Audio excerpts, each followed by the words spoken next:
The opinions expressed in this program are not those of CISA 7 or Time Warner Cable.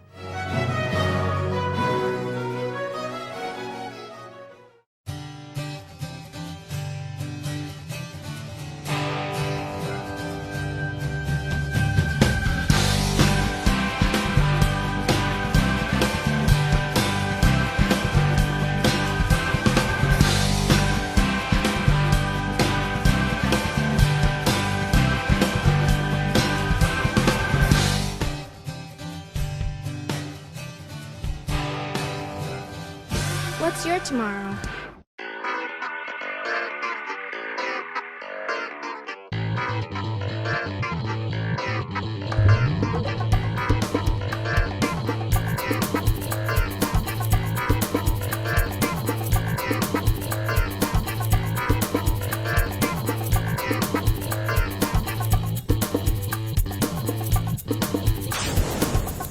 All right, I'd like to call, we first have a special board meeting. I'd like to call that to order and would entertain the first motion. I move that the extension of the contract for the 2015-16 and 2016-17 school years for the superintendent of schools and learning as presented be approved. Second. Sandy? Malone? Aye. Warren? Aye. Jeffries? Aye. Becker? Aye. Wagner? Carried 5-0. I move that the annual contribution for the 401(3)B annuity for the superintendent of schools and learning be changed from $19,000 per year to $24,000 per year effective July 1st, 2014, as presented be approved. Second. Sandy? Wagner? Aye. Becker? Aye. Maloney? Aye. Jeffries? Aye. Warren? Aye. Carried 5-0. And then we'll just move in, I you think want I a need a motion, all right. So moved. Second. And I Motion need a to moment. adjourn and, second, all in favor? Aye. Aye.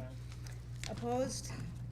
All right, then we'll move into our regular work session meeting. First, I'd like to say we've had 5 board members at the table. Mary Franz and Mike Leck are excused. I'm also joined by Superintendent's Cabinet around the table. Dr. Michelle Langenfeld to my left, and we have 2 Intercity Student Council members tonight, Lokeen Chen from Preble, and I lost the, You have it too. I did have it. I saw Sorry. it. I do. It's on a post-it. And Nancy DeJesus from East. So feel free to participate in the meeting, Nancy, and ask any questions that come to mind, or if you want to offer information, feel free to do that too. And then we have an open forum. This is a time for members of the community to speak before the board. I don't have any forms filled out, but is there anyone who would like to speak before the board this evening? Seeing none, we will then move to our teaching and learning work session, which will be facilitated by Katie Maloney. Just in the nick of time, I beamed it up. Oh. Thank you. All right. First on the agenda, the welding articulated credit. See my keys. Yeah, while our folks come forward from the teaching and learning department, I'll just give a quick introduction. We're here tonight from Mike Freese, Director of Teaching and Learning for Secondary Schools, and Lisa Johnson, one of our curriculum coordinators.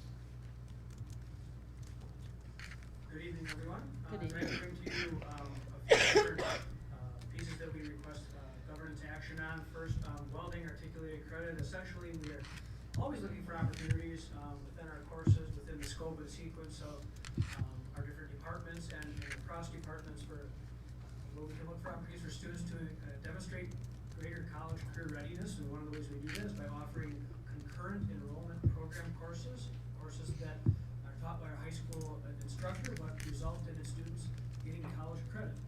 This year we brought together our welding instructors, our technical and engineering education instructors to talk a little bit about what bringing welding curriculum up to the same power that NWTC's welding curriculum would look like. We took a long look at what this would entail. It's not very extensive. The governance request is that you would approve articulating these courses with NWTC, so the students who take welding, 11th and 12th graders would receive college credit for that. Any questions, comments? Chris? I do. Thank you. I'm happy to see this initiative. I think we all know that welding jobs are out there. Manufacturers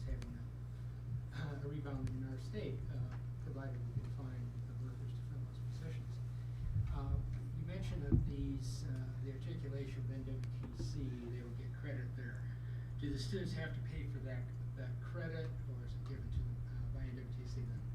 Students do not pay for that credit, and currently there is no cost to the district for that arrangement either. Thank you, very happy to hear that. That's great. Brenda? This is going to be at, you said in the beginning, all four, well, it's at West through the Baylink Manufacturing, and then the other 3 high schools will have this opportunity? And actually, this brings forward to our general welding curriculum, not just associated with a program like Baylink. It would be available at Southwest, Preble, and West all have approved facilities that are up to NWTC standards to offer that. So those are 3 schools that would be able to make that available Okay. to our students across the district. So not East? No.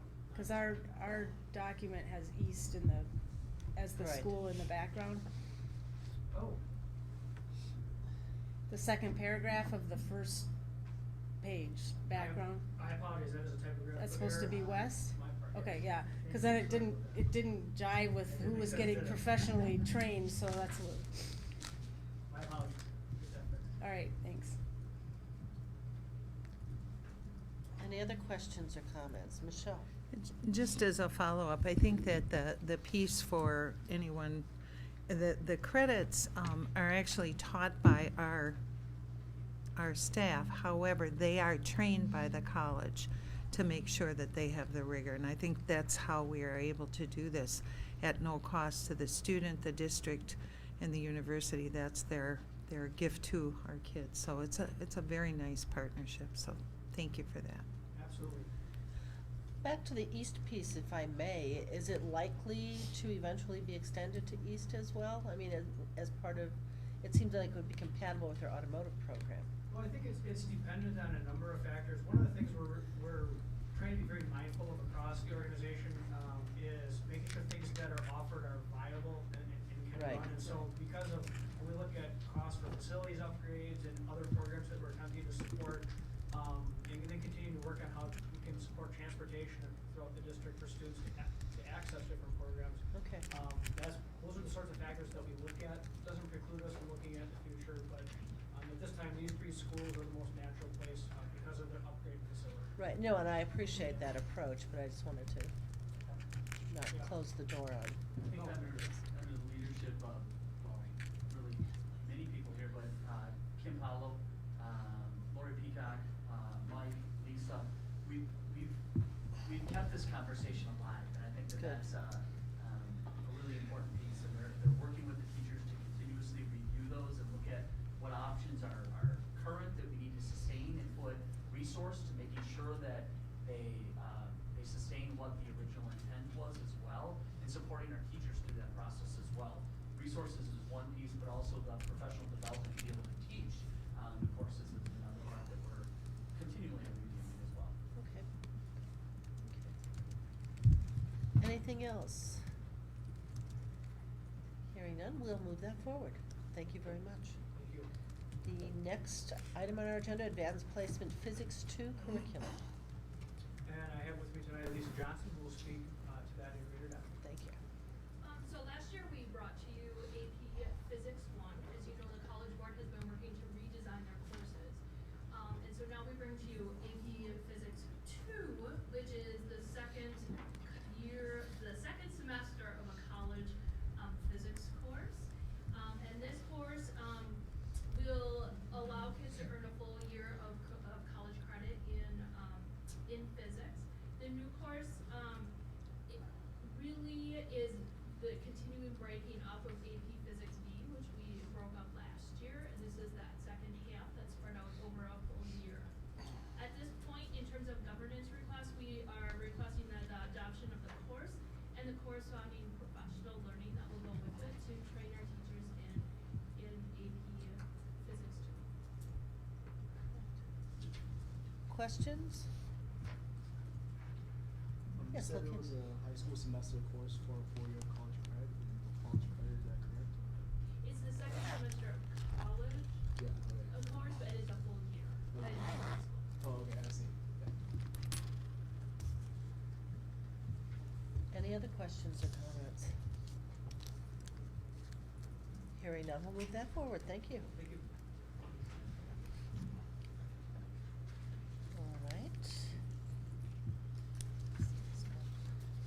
Third item, field trip policy and field trip procedures.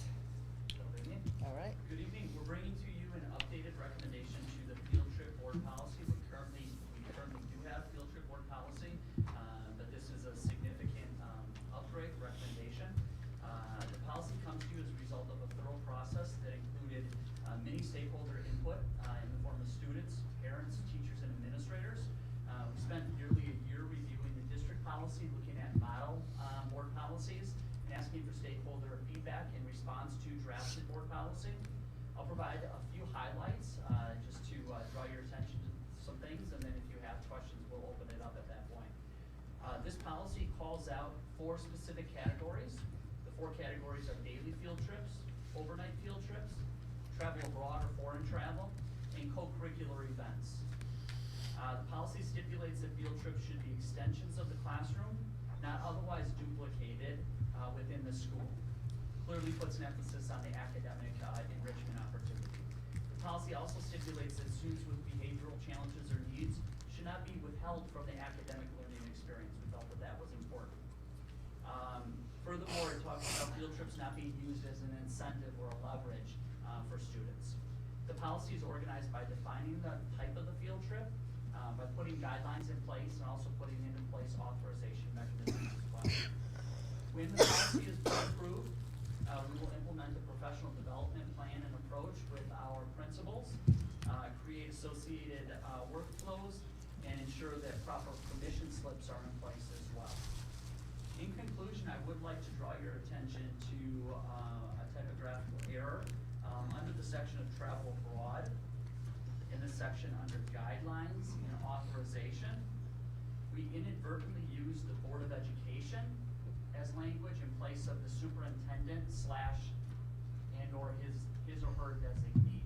So we'd like to change that. We're not asking for the board to approve the foreign travel trips. Rather, we would do that in-house and certainly make the Board of Education aware of any of those in an update if that's a request. So at this point, I'd like to recommend that the board approve that and open it up to any questions. Chris? Yes, thank you.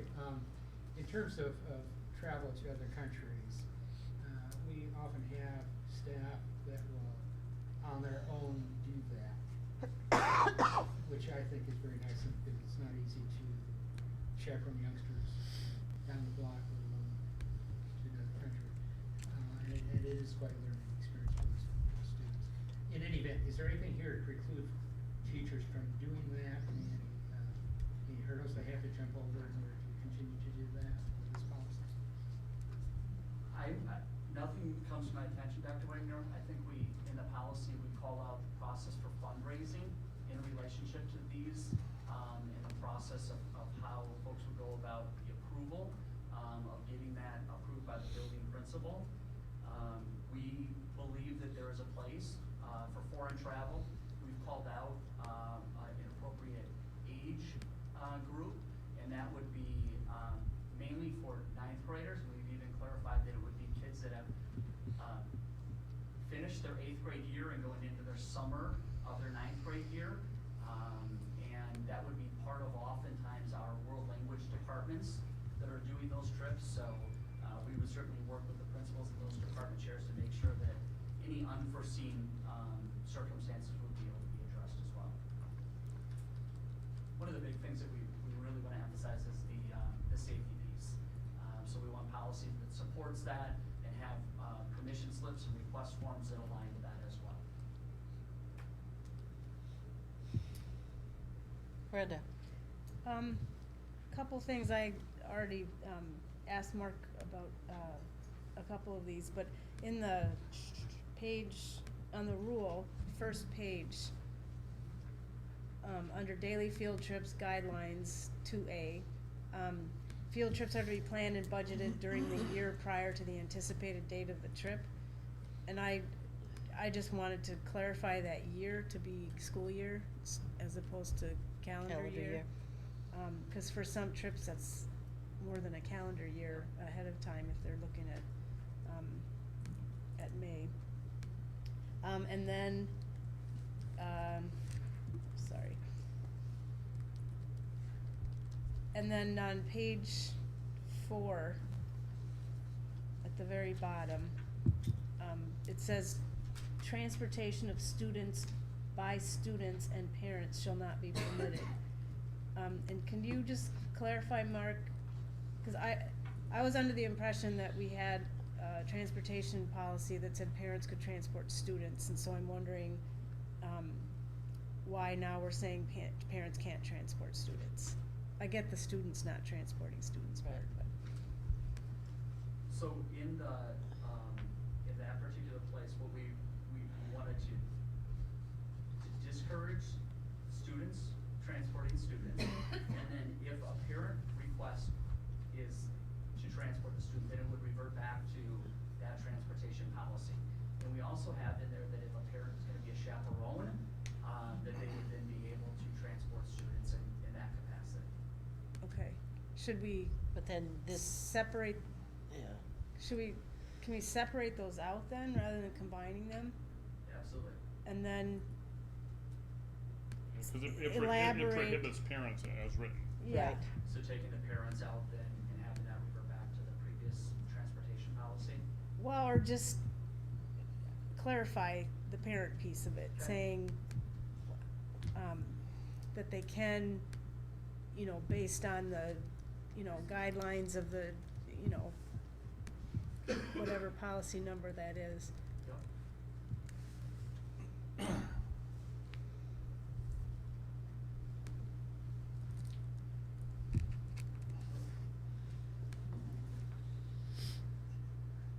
other questions or comments?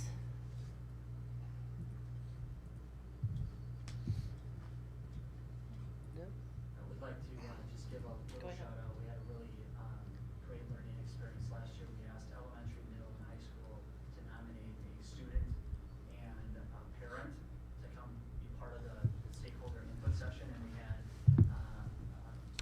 Amy Foot's daughter, her name is mistaken me now. Ava. Ava. Ava. Ava, who came and participated as an elementary student from Howe, who participated extremely well within that. So that was a shining moment from this experience. So she did a great job. Good, good. Ava Wood. Any other questions or concerns? Hearing none, we'll move that forward.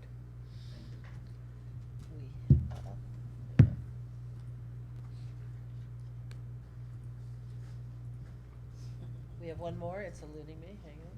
It's another. Procedure for management of student allergies. Gina and I are bringing this to you tonight in response to some of the concerns we had heard earlier this school year regarding our addressing of student allergies in our buildings. And this rule was put together with input from our school nurses and Jean as well as the cabinet and principals in addressing the federal and state rights of our students with severe allergies, as well as what would be an appropriate district and building reactions and what would be an appropriate communication plan as those news are brought to our attention. So that's what you see here in this policy. I'm sorry, this rule. And since this is a new rule, we're bringing this to you for adoption. That's why you're seeing the rule. Okay. Questions or comments? I thought it was well written. It's very well written, very Yeah. straightforward. The nurses did a really great job. All right. Hearing no other comments, we'll move that forward. Thank you. And that concludes our work session. All right. So I'll leave. What? She's gonna leave now. We did that next. There we go. She's done. Her work is All done. right. Work is done. Then we will, thank you, Katie. You're welcome. We'll move on to organizational support work session, and that will be facilitated by Chris Wagner. Thank you. Just We have yeah. a few discussion items. This thing's not working. I just, It's mine not. wasn't working. This is not I responsive. just like this time of year to know the audit gives Mr. Wagner a clean bill of health. Not that I'm worried about it. As you know, as Wisconsin School District, we need to have a annual audit, but we have had the auditors here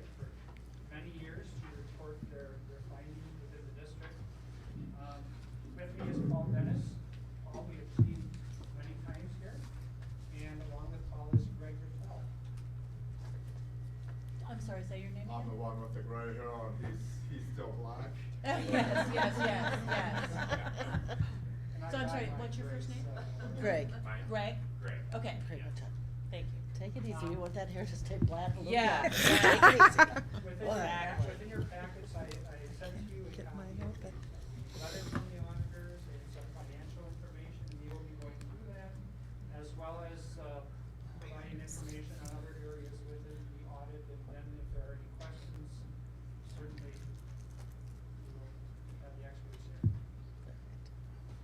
Okay, this letter comes from the management communication officer, that along with the audit report file in the office.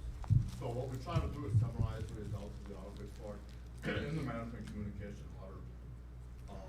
We're starting on page 1, that is from us to the school board, and basically what it says is that the purpose of the audit is to be sure that your financial statements are presented fairly in accordance with accounting standards that apply to local government school districts in Wisconsin. The results of the audit is an unmodified opinion, which means that they are fairly presented with no exceptions to that. We also look at internal controls and compliance over certain federal and state grant programs each year. This year we did not have any findings, so I believe the detailed programs were chapter 1 in special education on the federal side, and then a number of state programs also. So we rotate that, but this year we did not have any reportable findings in internal control or compliance. The fact, page 2 talks about the internal control at the top. And then at the bottom of page 2, there are various sections in the audit report which report numbers that are estimates. For example, there are estimates that are provided by the actuary for post-employment benefits, health insurance, and supplemental pension. This year we did have a new actuarial study, so we worked through those numbers, and the results really weren't too surprising in any way. We knew where we were, and the results were as expected. And you did make some modifications to the supplemental pension plan, which will gradually phase that program out over an extended period of time. So those changes are reflected within your audit report also. That's what the bottom of page 2 talks about. On the top of page 3, we talk about a number of things during the course of the audit. There were no difficulties or adjustments that were not reported. We walked through some of the adjustments, needed some assistance, particularly in the area of post-employment benefits. But what normally happens is we talk through those adjustments, and once we have the completed audit report available, we'll give that back to Alan and his staff, Angie, and to review and make sure we're on the same page, have the same results before we issue the report. And then, once in agreement, we issue the report. So that is what the process on page 3, things such as adjustments, disagreements, difficulties are required disclosures, but we didn't want into those areas this year. So then on page 4, what we do is we summarize the fund balance at the end of the year. The fund balances represent the amount remaining primarily on a cash in, cash out basis. Anything that happens within approximately 60 days of year end are reflected in those balances. So this is what is the budgeting numbers that you see and the numbers that are reported throughout the year. What we do then is just summarize the ending balances, so you can see from one year to the next what those balances are. At the end of 2014, June 30, the general fund balance, which includes the special education costs, had an ending fund balance of $45.4 million. At the end of 2013, it was $41.4 million. So it's a $4 million increase. $2.5 million of that occurred in the health insurance, dental insurance area. So you had good results under that program. And of that $4 million, then $2.5 goes on to the self-insurance line to indicate that overall, your total general fund balance, a balance of 45.4, and the district policy is at 15% of expenditures, which is shown at the top of page 5, and that calculates to $36.6 million. So your fund balance exceeds the minimum established by district policy. From time to time, you will require some short-term borrowing, however.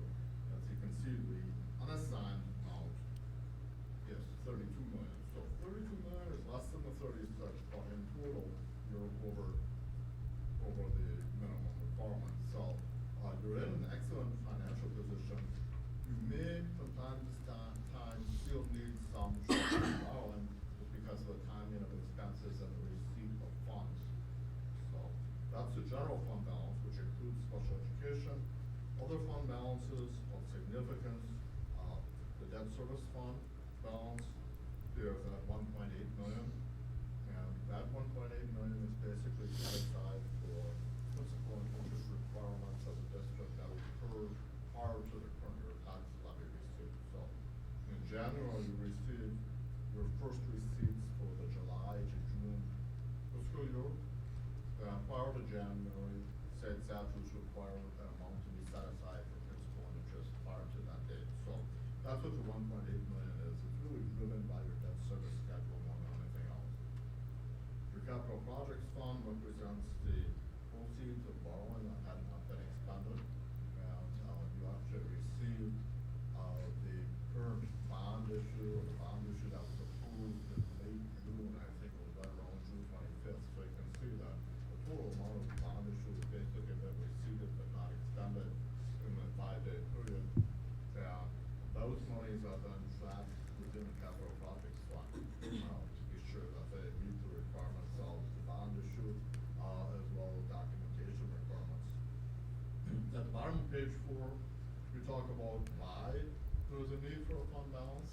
And that need really has been consistent from year to year. It hasn't changed much in the sense that in Wisconsin, the state aid payments are largely received late in the fiscal year. So although you receive a total, you don't receive it monthly or bi-weekly, that type of thing. You receive much of it near the second half of the year and at year end, June 30. So there's a need for a cash balance there. That need continues just because of the timing of cash receipts that the district receives. Okay, and your proprietary fund activity represents the food service fund on the bottom of page 5. You can see the total receipts from food service just bumped over 10 million last year, which is a good sized program, and the operating income was at $677,000 for the year under 2014. So you have good utilization, and we did establish an operating income amount. So the remaining equity in the food service fund, which is separate from the other funds, is 2.7 million, mostly representing cash balance at June 30th. There are some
basically what we're hearing, everything's copacetic and, no real pluses or minuses from the past, other than that little wrinkle with the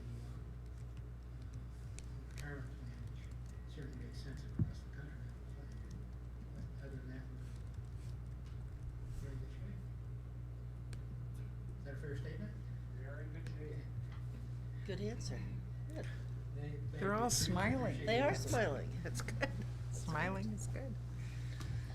So importantly, we've been able to stay in good shape over the years too. And there really has been a consistent good level of performance financially. This may be a loaded question, and if you're not in a position to answer, so be it. In terms of our district financially compared to many other districts within Wisconsin, where do we fall? Wisconsin relative to other states. No, our district relative to other districts within Wisconsin.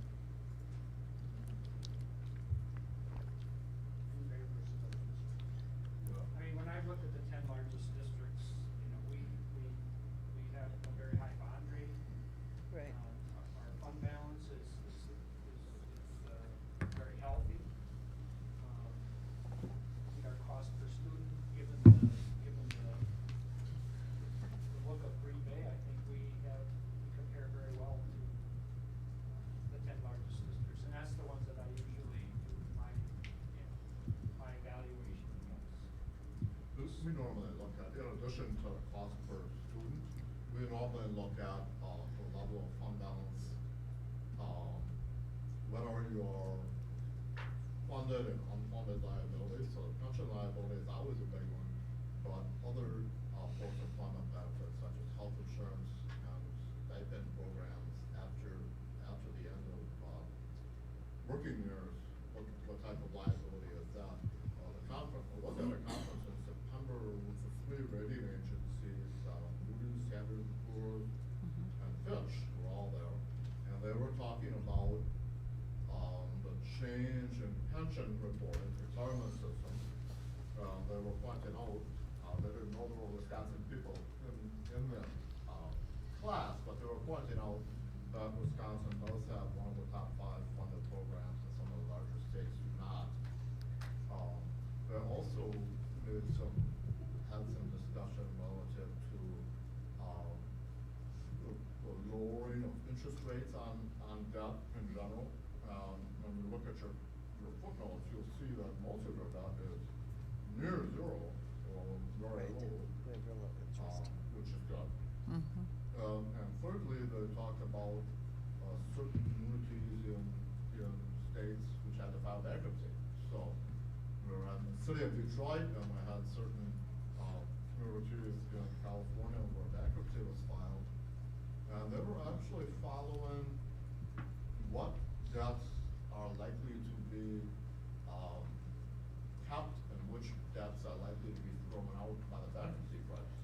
To give them an idea of which debts are more important than others. Of course, bonded debt comes first, and employee obligations are right up there too. But when you get into areas such as health insurance and say a 3-year payment after retirement, those liabilities tend not to be quite as strong as external debt. So there has been some modifications to those liabilities as a result of bankruptcy, which is extreme. That hasn't happened in Wisconsin, we don't expect it to. However, rating agencies look at it. So when you go for bonded debt and you receive a rating, that's a really good comparison or snapshot between not just school districts in Wisconsin, because they vary quite a bit too, as you might suspect. But Green Bay relative to other districts comparable in size, regardless of state. So if you have an excellent bond rating, it's well deserved.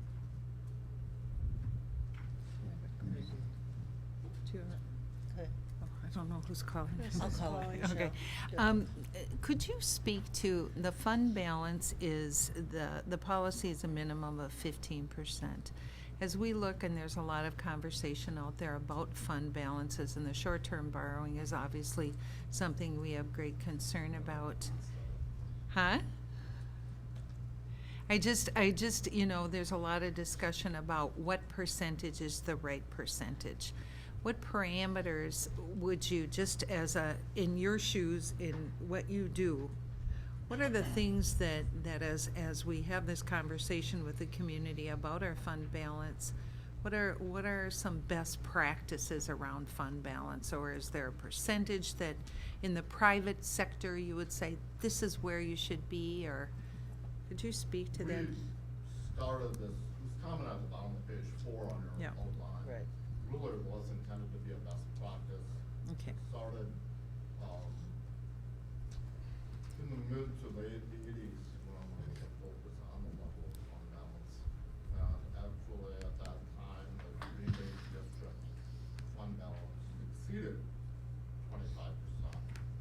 So we tried to do what your capital requires in the worst months, which is what you do also. You put together a schedule like that also for when you obtain short-term borrowing with your bond consultants. They'll ask you, okay, what month is worse? And typically it's mid-June, early January. Kind of the worst times because you use up your fund balance before you receive the state aid we talked about before. So what we try to do is, okay, where's your worst position and how can we accommodate that? And then let's try and keep it at that level. And we came up basically with 2.5 to 3 months of cash flow, which is required, which translated to the 20 to 25% of expenditure. It's been difficult having said that, it's been difficult to maintain 20 to 25% because the first question normally is what level of fund balance can we have, and that usually means can they have a lower fund balance if you have it. In some districts you try to build your fund balance up to strive for the what we would consider best practice. Not everyone thinks that's best practice, but it did eliminate the need for short-term borrowing. Normally it hasn't been a problem to have short-term borrowing over the last 25 to 30 years, except for one. That was borrowing wasn't obtainable. So if you're expecting to borrow short-term to meet your expenses, and the market still provides for that borrowing, Sure. such as in 2008, 2009, then a little bit of a problem. Yeah. So, in many times, 20 to 25 tended to be a little high. Sure. But it saved us. Sure. It saved us once. I think, 15% is certainly okay, and in an excellent position relative to others. I don't have all of them on memory, but normally that's pretty good. It might, as I said, it might be a little bit of short-term bond from time to time. It's been difficult since 1992 when revenue caps came into place. It's been progressively more difficult to levy or retain fund balance because it's simply less and less chance you're going to have any fund balance left to keep. And if you're contemplating reducing programs or reducing higher class sizes, you name it, areas which might result in lower costs as a result of that action. If you're considering something like that, it's highly unlikely that you'll go to the taxpayers and say, well, by the way, the auditor said we should keep our fund balance 100% higher. It just won't happen. So the revenue caps really squeeze it. So if you have a fund balance, and you had this fund balance 30 years ago, if you had it, we try and retain it. And if you don't have it, we try to gradually build it. But 15% is very reasonable in relation to other students who can have a good level of that. Thank you. And we have been down to 11.9%, not that long ago. We were, having bad years as far as the state not funding properly and utilizing fund balance for, 3 years to continue, be able to keep the staffing we have. And as the funding got better, then we built it back up again. Right. And, we had 20% in 2000 and we're at 19.9% in 2014.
wisely, and we used it to, again, to help with the referendums and showing the public that we, shared in the cost of that, and again, the bond rating, again, is very important. It may not be saving us as much money now, but, we have referendum borrowings, we have saved dollars over the years by having the bond rating. Point of clarification, Alan, you mentioned investing way back when. That's really just short-term investing, nothing for the long haul. And I think there's some parameters on how school districts may invest. It's not like in the private sector, so I just want that clear for people. I mean, we certainly, there is a list in the statutes of what districts can invest their dollars in. Of course, it's not the stock market, it's not anything that really, poses a danger to a district. Are there districts who have had some issues? Yes, we've had 5 or 6 districts with the OPEB liability, and they've lost dollars in that because they went into an investment vehicle that was to pay off their health insurance OPEB liability, and again, that's probably still a lawsuit yet. I don't know if that's even been settled yet, but I mean, we certainly are not there to try to become heroes as far as trying to get as much interest revenue as we can. Right now, there's not a whole lot of those. That was definitely an unusual, turn of events, for those affected school districts. Normally you're limited to what you can invest in by statute, as Alan said, and the statutes are really conservative as to what you can invest in. You can get the AAA rated bonds, but normally school districts don't even touch that area, so they pretty much limit themselves to the Wisconsin investment pool or the risk pool or certificates of deposit. Very, very safe, and unfortunately lately very low interest paying funds too. So until there's any significant change in interest rates, any return on these investments are pretty low, but they are safe, and they are in accordance with statute. So if it were not, we'd be reporting on that. So it's one of the items that we talk about within the footnotes. But it's usually pretty safe. Investments normally represent some type of certificate of deposit or something very close to it. Any other questions, concerns? Thank you very much. Thank And you. if you are looking to see the entire document, just give me a call, so I can get you Okay. the entire full document and the audit. You can call that and ask me questions. Thank you, gentlemen. Thank you. Thank you.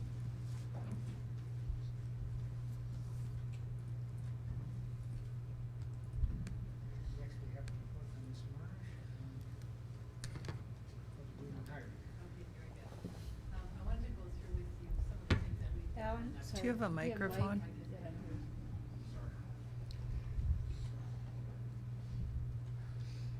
I wanted to just review with you the things that we have done and are planning to do since the board approved the change of employment language in the handbook last month.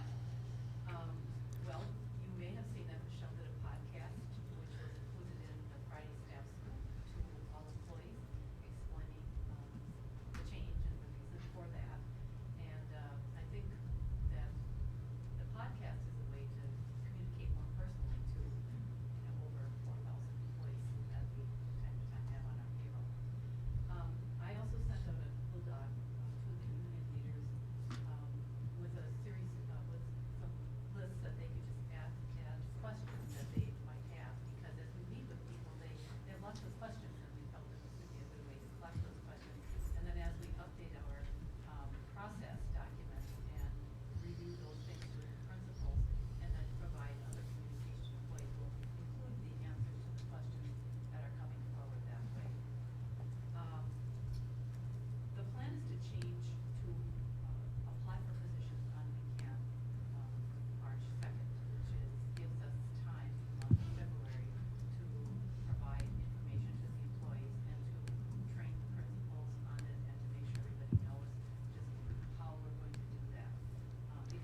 right, thank you, Chris. We do have a closed session, so I'll read that motion. A special board meeting closed session has been scheduled for Monday, February 2nd, immediately following the adjournment of the work session meeting in the district office building pursuant to Wisconsin statute 19.851C, considering employment, promotion, compensation, or performance evaluation data of any public employee over which the governmental body has jurisdiction or exercises responsibility, and pursuant to Wisconsin statute 19.851F, considering financial, medical, social, or personal histories or disciplinary data of specific persons, preliminary consideration of specific personnel problems, or the investigation of charges against specific persons, except where paragraph B applies, which, if discussed in public, would be likely to have a substantial adverse effect upon the reputation of any person referred to in such histories or data or involved in such problems or investigations, to wit, personnel matters. And pursuant to Wisconsin statute 19.851E, deliberating or negotiating the purchasing of public properties, the investing of public funds, or conducting other specified public business whenever competitive or bargaining reasons require a closed session, more specifically to wit, potential contracts. The meeting will begin in open session to consider the appropriate motion for a closed session so provided by law. So moved. Second. Sandy? Warren? Aye. Becker? Aye. Blackout? Oh, I'm sorry. Please. Jeffries? Aye. Maloney? Aye. Wagner? Carried 5-0. We'll commence across the hall.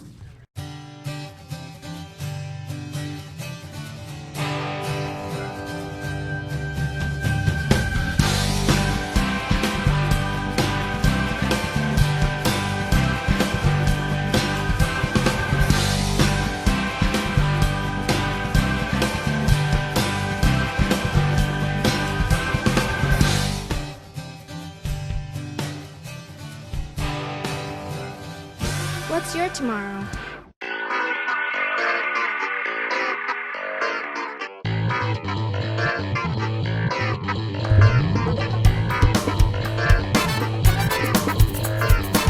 For more information or to obtain copies of this program, contact CISA 7 Interactive Learning Services at 920-465-5218.